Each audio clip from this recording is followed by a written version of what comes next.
Hello students, my name is Rahul और आज हम सबसे इम्पोर्टेंट टॉपिक अकाउंट्स का सबसे बेसिक, सबसे स्टार्टिंग है और सबसे इम्पोर्टेंट भी है। कौन सा चैप्टर है? पार्टनरशिप। सबसे ज़्यादा वेटेज भी कवर करता है और सबसे ज़्यादा बच्चे डरते भी इस चैप्टर से। पता नहीं क्यों, डरने का नहीं है। क्यों नहीं डरना?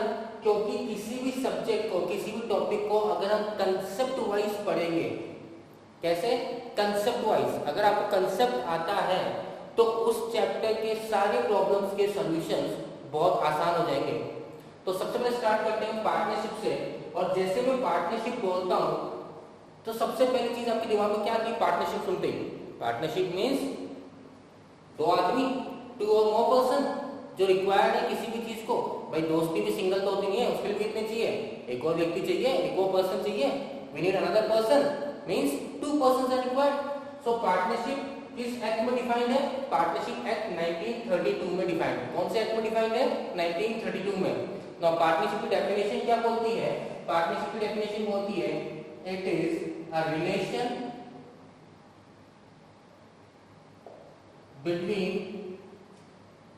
बिटवीन किसके? पर्सन्स। क्या वर्ड यूज कर रहा हूं? पर्सन्स यूज कर रहा हूं। क्या करने के लिए? Who agreed to carry on, क्या रन करने के लिए? बिजनेस रन करने के लिए। क्या रन करने के लिए? बिजनेस रन करने के लिए। Where one acting for all और ऑल एक्टिंग फॉर वन। अब इस डेफिनेशन को हम फर्दर क्या करेंगे? इलेबोरेट करेंगे, समझेंगे कि डेफिनेशन कहना क्या जाता है। और ये अगर आपको समझ में आ जाएगा तो इसके कैरेक्टरिस्टिक्स भी आपको समझ में आ जाएंगे। तो ध्यान सुनिएगा। पहली बात तो बोली it is a relation between persons, means it's not about a single person की बात नहीं। अगर सिंगल पर्सन की बात कर रहे हैं तो वो क्या है? Sole proprietor. सोल प्रोप्राइटर मतलब एक ही पर्सन बिजनेस रन कर सकता है। पर यहाँ एक पर्सन के बारे में बात कर रहे हैं, किसके? कम से कम दो या फिर उससे ज्यादा, टू और मोर पर्सन्स रिक्वायर्ड है। मींस एक व्यक्ति पार्टनरशिप रन नहीं कर सकता, उसके लिए कितने व्यक्ति चाहिए? दो या फिर दो से ज्यादा। Clear? Okay, next. Who agreed. अब एग्रीड का मतलब क्या होता है? हाँ, मैं करूंगा। एग्रीड का मतलब ये होता है ना, भाई आप किससे पूछते हो, चल यार चलते हैं कहीं पे, अपने दोस्तों से पूछते हो आप यार वहां घूमने चलना है, चलेगा क्या? वो बोले नहीं, तो आप उस जबरदस्ती ले जाओगे? नहीं। अगर जबरदस्ती ले जा रहे हो तो उसकी क्या है? म्यूचुअल कंसेंट है? नहीं है। तो एग्रीड मींस क्या हुआ? म्यूचुअल कंसेंट होना बहुत जरूरी है। क्या जरूरी है? Mutual consent. जबरदस्ती नहीं। किसी को दोस्त को ऐसे, किसी बंदे को पकड़ लिया रास्ते में, ऐसे बोले चल भाई बिजनेस करेंगे दोनों मिलके, नहीं, ऐसा नहीं कर सकते। क्या होना चाहिए? आपसी सहमति होनी चाहिए। Means they should agree on each terms and condition of the business. सामने वाले को आप बिजनेस के बारे में बताते हो, उसे समझ में आता है, वो हाँ कहता है, तभी उसके साथ पार्टनरशिप करोगे। जबरदस्ती नहीं करोगे। जबरदस्ती करोगे तो पुलिस वाले ले जाएंगे। ठीक है? ओके। क्या करने के लिए? बिजनेस रन करने के लिए। क्या रन करने के लिए? बिजनेस। अब ऑब्वियस सी बात है, बिजनेस रन करेंगे तो किस एक्टिविटी के लिए? प्रॉफिट मेकिंग एक्टिविटी के लिए। कौन सी एक्टिविटी के लिए? प्रॉफिट के लिए। एनजीओ थोड़ी रन करना है, वो तो नॉन इकोनॉमिक एक्टिविटी होगी ना। तो जहां पे बिजनेस वर्ड जोड़ दिया, यहाँ पे क्या है? Economic activity. कौन सी activity? Economic. Non economic activity नहीं, मतलब out of love, affection, feelings, किसी के ऊपर दया भावना रखना, उस काम से नहीं करना। अरे यार गरीब बच्चे, इसकी मदद करते सब बिजनेस करते, नहीं। हाँ, इसलिए थोड़ी करना है। इसलिए करना है प्रॉफिट कमाना है। पैसे लगाओगे, अपनी मैनेजर स्किल्स दोगे, टैलेंट दोगे, तो क्या कमाना है? पैसा कमाना, मींस प्रॉफिट अर्न करना। फिर सबसे इंपॉर्टेंट लाइन, जहां पे where one acting for all और all acting for one, means या तो जैसे कि बात करूं, मान लीजिए 3 पार्टनर, राम, गब्बर और सांबा, ये 3 पार्टनर है। राम गब्बर के पास गया, बोले ऐसा बिजनेस अपॉर्चुनिटी करोगे क्या? गब्बर सांबा से बोला, तीनों ने मिलकर हाँ ये तो प्लान करेंगे। अब ये तीनों पार्टनर होंगे, तो अब क्या हो सकता है, यहाँ पे है one acting for all, means Ram ने बोला कि तुम तो क्या करो, गब्बर और सांबा पैसे लगा दो, तुम क्या करो, सिर्फ पैसे लगा दो, मैं चला जाऊंगा बिजनेस में, तुम्हारे बिहाफ पे काम कर लूंगा। या फिर ऑल एक्टिंग फॉर वन, या फिर ये दोनों गए, बोले तू बस राम तुम पैसा लगा दो, हम दोनों बिजनेस संभाल लेंगे।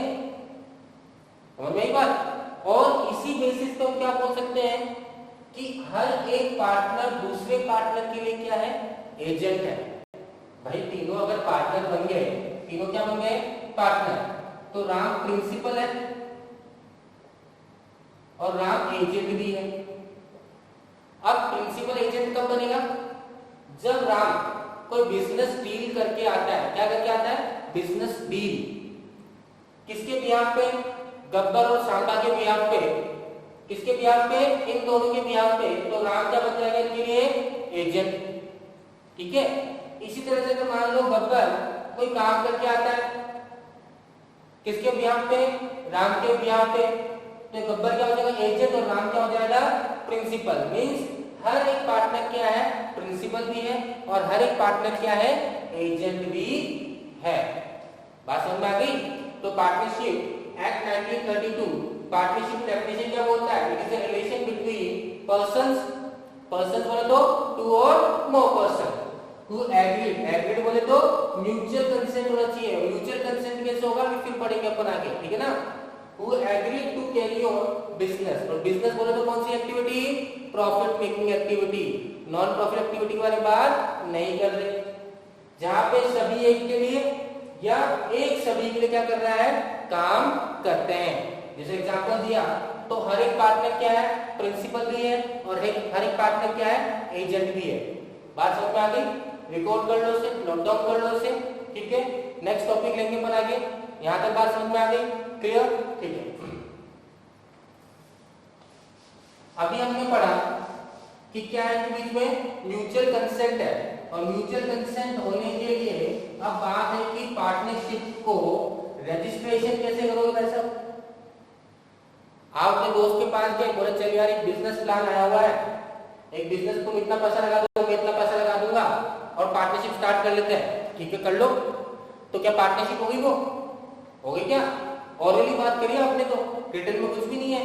तो पार्टनरशिप ऑरली भी हो सकती है और रिटर्न में भी हो सकती है। तो formation of partnership,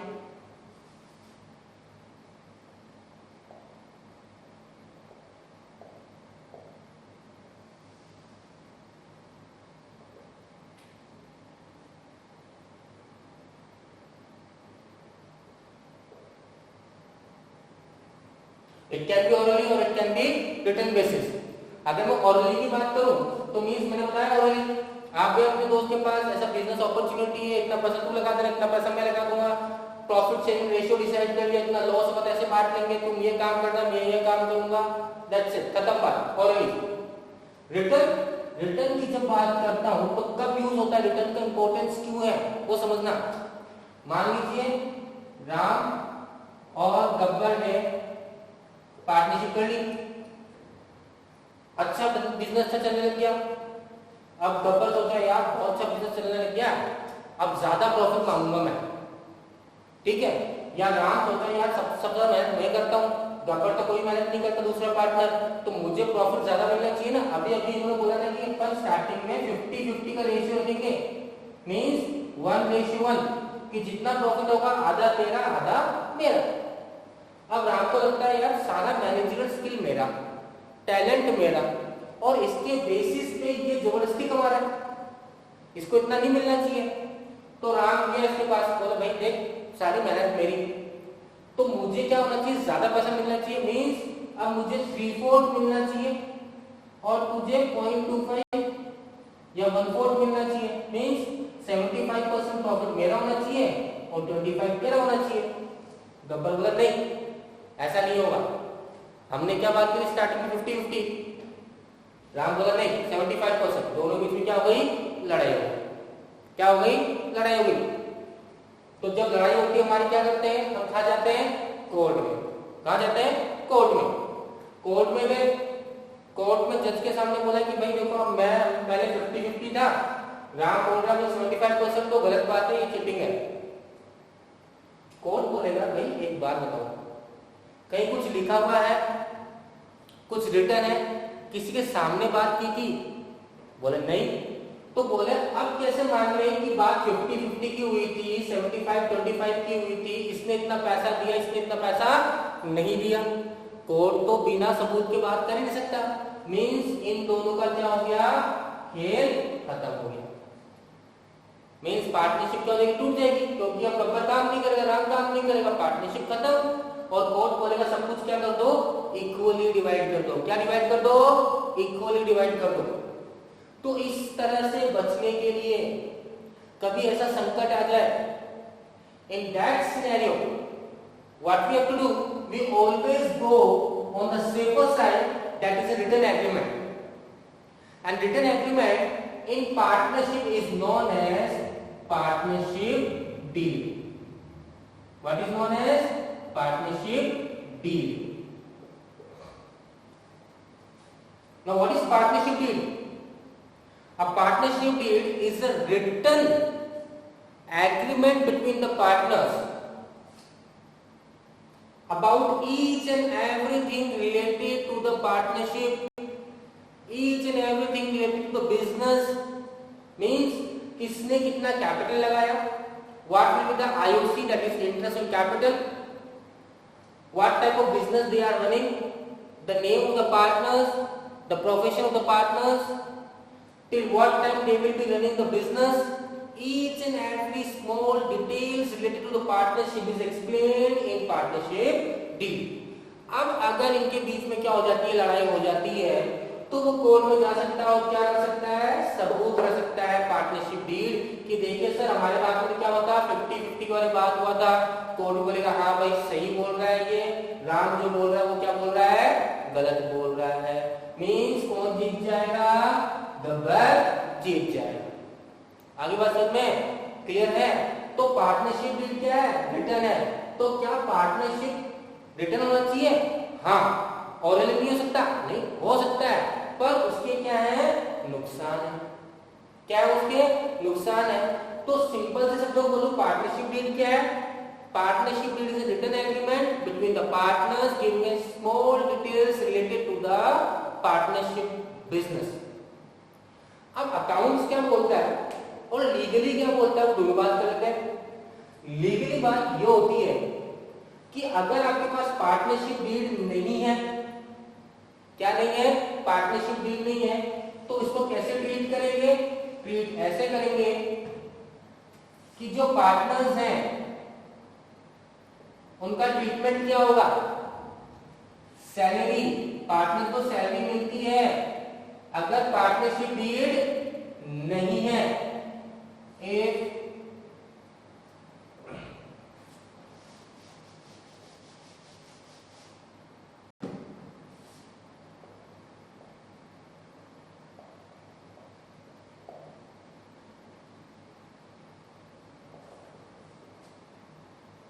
if there is no partnership deed, तो पार्टनर्स को सैलरी नहीं दी जाएगी। कैसे पता लगाओगे किसको कितनी सैलरी देनी है, पता नहीं लग सकता, तो सैलरी नहीं मिलेगी।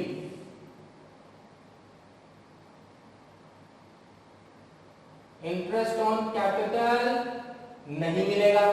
जो पार्टनर्स ने बिजनेस में पैसा लगाया उसे क्या बोलते हैं, कैपिटल बोलते हैं। और उस कैपिटल के ऊपर जो इंटरेस्ट मिलना चाहिए वो नहीं मिलेगा। इंटरेस्ट ऑन ड्रॉइंग्स,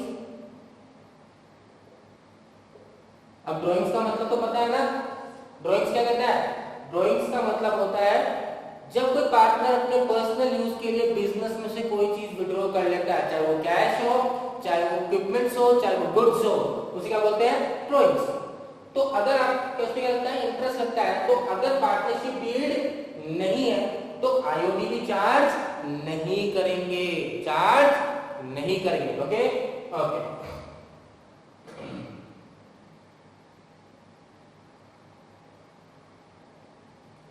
कमीशन भी नहीं देंगे, मना कर रहे हैं कमीशन के लिए भी। भाई कमीशन भी आपको नहीं मिलेगा, ना सैलरी मिलेगी, ना इंटरेस्ट इन कैपिटल मिलेगा, ना इंटरेस्ट इन ड्रॉइंग मिलेगा, नहीं आपको कमीशन मिलेगा। तो मिलेगा क्या? कुछ तो मिलेगा, कोई तो चीज मिलेगी। और वो चीज क्या है? वो चीज है interest on loan. Interest on loan की बात करें मींस अगर किसी पार्टनर ने फर्म को क्या दे रखा है? लोन दे रखा है। क्या दे रखा है? लोन। भाई फर्म का पैसा कम पड़ गया, पार्टनर ने पहले कैपिटल लगा रखा, फिर पार्टनर बोला ठीक है मैं पैसा दे दूंगा फर्म को जो रिक्वायर्ड है, पर इंटरेस्ट लोन के रूप में दूंगा, कैपिटल लेकर इंक्लूड नहीं करूंगा। तो चाहे किसी भी रेट पे बात भी हो, ठीक है, किसी भी रेट पे, चाहे उसने बोला 8% के हिसाब से इंटरेस्ट देना, पर अगर पार्टनरशिप डील में कितना मिलेगा मिनिमम और मैक्सिमम कितना रहेगा? 6% रहेगा ही रहेगा। कितना परसेंट रहेगा? 6%। तो अगर पार्टनरशिप डील में ध्यान सुन लेना, सैलरी नहीं मिलेगी, इंटरेस्ट कैपिटल नहीं मिलेगा, इंटरेस्ट ऑन ड्रॉइंग चार्ज नहीं करेंगे, कमीशन नहीं मिलेगा, क्या मिलेगा? सिर्फ इंटरेस्ट ऑन लोन मिलेगा। आगे बात समझ में क्लियर है? और एक छोटा सा पॉइंट और है, that is admission of partner.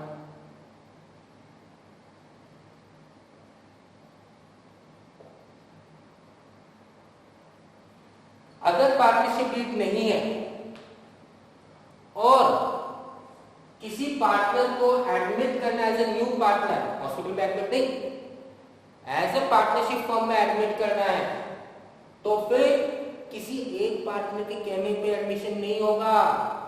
सभी जितने भी पार्टनर्स हो फर्म के अंदर, दो तो होंगे मिनिमम है, 3 4, उन सबका कंसेंट होना चाहिए। Means consent of all partners.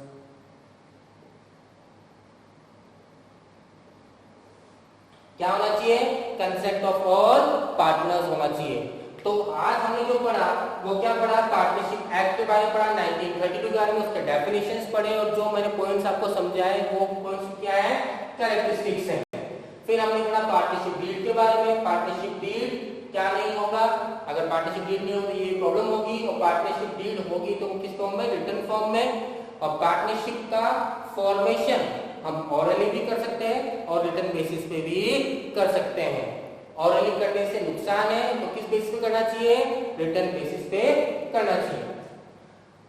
Now further moving to the next topic, हम बात करेंगे पार्टनरशिप को, सिंपल पार्टनरशिप जो एक्ट 1932 है, इसके point of view from the account and legal point of view से बात करते हैं।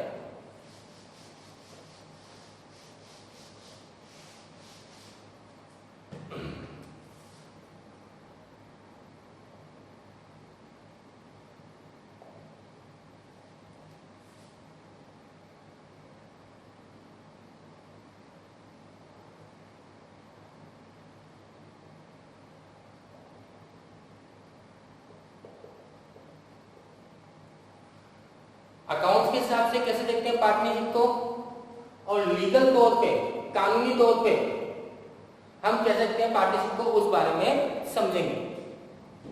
अकाउंट्स के हिसाब से पार्टनर और firm there are separate entity. पढ़ा आपने कंपनी पॉइंट ऑफ व्यू से, कंपनी में क्या बोलते थे? The members and the company are two different separate persons, और सेपरेट एंटिटी एक वर्ड यूज करते थे। तो अकाउंट्स क्या बोलते हैं? अकाउंट्स बोलता है सेपरेट एंटिटी। कैसे बोलता है? Separate entity. जबकि लीगल बोलता है there is no separate entity.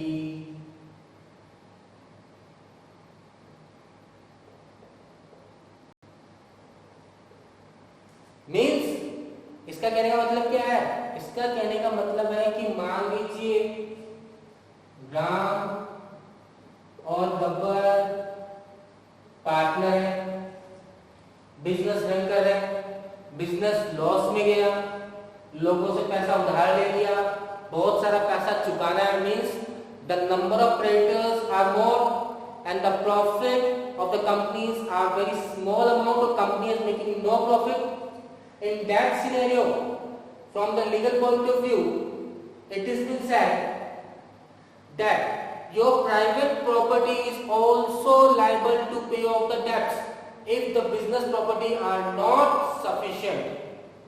It means कि अगर आपकी बिजनेस की जो प्रॉपर्टीज हैं उनको बेचने के बाद भी अगर आपने क्रेडिटर्स को पे ऑफ नहीं कर पाते तो फिर आपकी जो पर्सनल प्रॉपर्टी है वो भी बेच दी जाएगी। आगे बात समझ में क्लियर है? So it is a thing that it says from account point of view, जो हम अकाउंटिंग एंट्रीज करेंगे तो किस पॉइंट ऑफ व्यू से करेंगे? Separate entity means partners and firm different है, जबकि यहां पे डिफरेंट नहीं है। क्लियर है? आगे भी बात समझे तो आज हमने जो टॉपिक्स पढ़े उनको फटाफट से रिवाइज करते हैं। पहला टॉपिक हमने लिया था दैट इज पार्टनरशिप एक्ट 1932 के बारे में। पार्टनरशिप का रजिस्ट्रेशन या पार्टनरशिप का फॉर्मेशन 1932 एक्ट के द्वारा हुआ था। A simple definition, a relation between two और relation between the persons who agreed to carry on the business where one acting for all or all acting for one।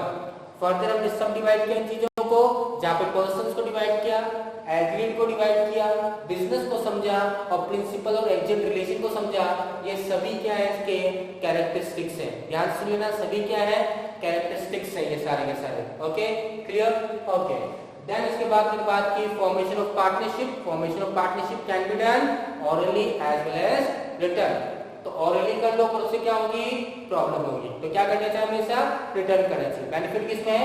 Return में। और जब हम return करते हैं उसे क्या कहते हैं? हम partnership deed. Correct? Good one. Then हमने बात की पार्टनरशिप को फर्दर हमने दो पॉइंट ऑफ व्यू से बात किया, accounts view and legal view से। अकाउंटिंग व्यू क्या बोलता है? सेपरेट एंटिटी है, एंड लीगल व्यू क्या बोलता है? They are not separate entity. Means अगर आप पैसा नहीं चुका पाए तो आपको अपनी पर्सनल प्रॉपर्टी क्या करनी पड़ेगी? सेल आउट करनी पड़ेगी।